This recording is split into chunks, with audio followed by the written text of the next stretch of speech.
Welcome, friends and family. It is time to take action here at our Cookeville studio. We're coming to you live. Folks, we're going to continue on our what it takes to be a top producer in life, in real estate sales, in being a parent, in being in ministry, whether it's at HVAC, plumbing, construction, title companies, insurance, attorneys, whatever.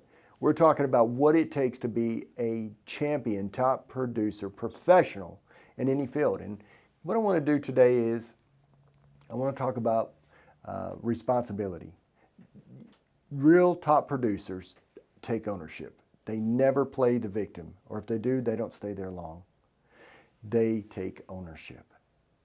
And I want to try to tell a few stories that kind of connect that thought in your mind, and then help us to travel down the road just a little further to a place where we can see how ownership improves our lives and causes us to have greater success and not failure. So let me start with the story. I'll never forget, folks. It was a long time ago, probably my first 2 or 3 years into real estate. Again, I got my license December of 2005, and this is probably 2008. I lived in Doyle, and I helped a lady buy a lot that I knew she was going to put a manufactured home on. And folks, if you looked around in the city of Doyle at that time in 2008, if you were to look around to the left, you'd have seen a manufactured home. The home that was on this property was a single wide manufactured home. It had burnt down, so it had a lot and a septic tank. And I believe we sold that to her for $12,000. And this lady went to get her mobile home moved on the property, was going through the proper channels, and come to find out, well, you can't put a single wide back on that lot. And it was heartbreaking because she had already bought the single wide. She had every intention of being there, a single lady. And so what do? Well, we petitioned the city council there. I remember Robert Meeks and a few others were on the board, and I showed up one night and I tried to explain to them the way I seen it is, hey, this is a ball that got by in baseball, right? Somebody hit the ball, it got by the pitcher, got by the infield, got by the outfield. And here we are. The lady's already bought the manufactured home. She wants to set it right here. The septic's already there. There was a manufactured home on it when it got burnt down. So why can't she put a mobile home back on there? Well, the city ordinances had changed since then. And anything that had been in there was grandfathered in.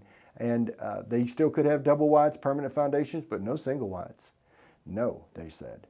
Well, that was crushing. So the next step was we continued to try to help the lady, but really there was nothing we could do. So it felt bad. 3 years in the business, I hated that this lady had got put out.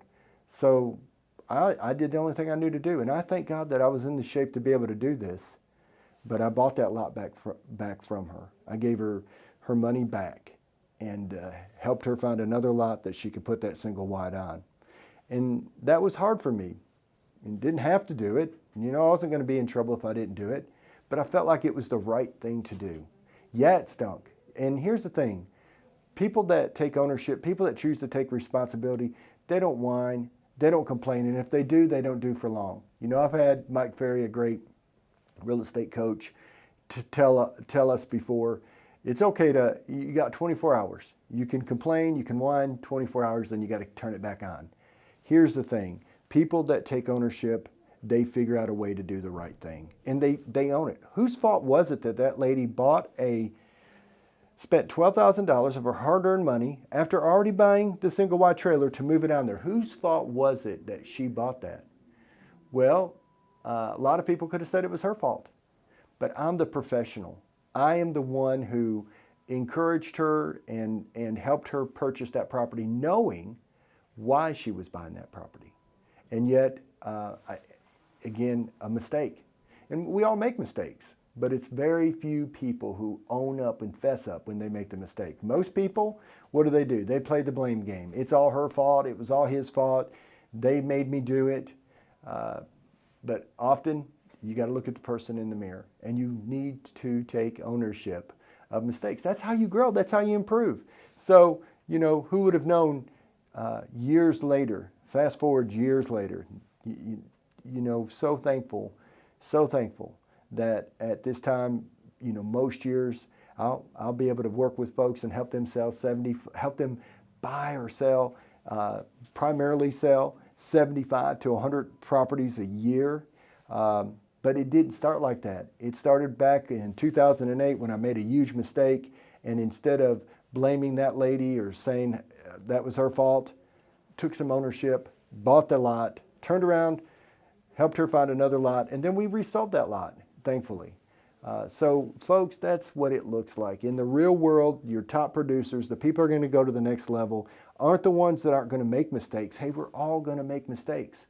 But the ones that can look inward and say, how did I let that happen? And how can I do better next time to assess that situation so that don't happen to another person? Not blame and not try to say it ain't my problem. No, they take personal ownership and they don't play the victim. So we got a choice. You got a choice.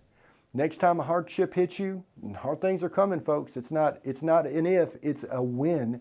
Hard things come, when the rains come, when the storms come. Do you have a foundation that you can stand on? Or are you going to flake? Are you going to blame everybody for all your problems? Are you going to say it's his fault or her fault? Or are you going to take personal ownership, look in the mirror? Who hired him? Who married him? Whose kids are they? Whose fault is it? And are you going to look in the mirror and say, what can I do to make this better? That's my challenge to you folks. That's what I believe top producers do. Hope you have a great rest of your week. Hey, if this adds any value to you, please like and share. Thank you.